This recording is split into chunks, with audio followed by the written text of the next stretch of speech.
Hello friends, ഇന്നൊരു simple chilli paneer ആയാലോ. അതിനായി സവോള ക്യാപ്സിക്കം ക്യൂബ്സ് ആയിട്ട് അരിഞ്ഞെടുക്കാം.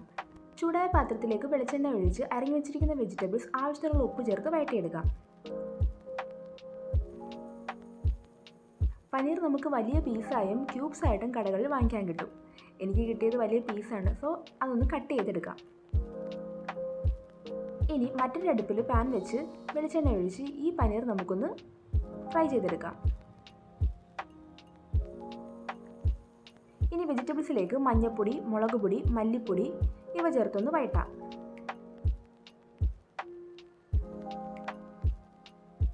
അപ്പോഴേക്കും നമ്മുടെ പനീർ ഒന്ന് സെറ്റായി വരുന്നു.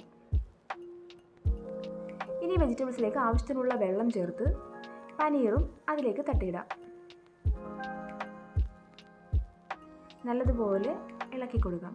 ഇനി ആവശ്യത്തിനുള്ള ടൊമാറ്റോ സോസ് കൂടി ചേർത്താൽ നമ്മുടെ കറി റെഡി.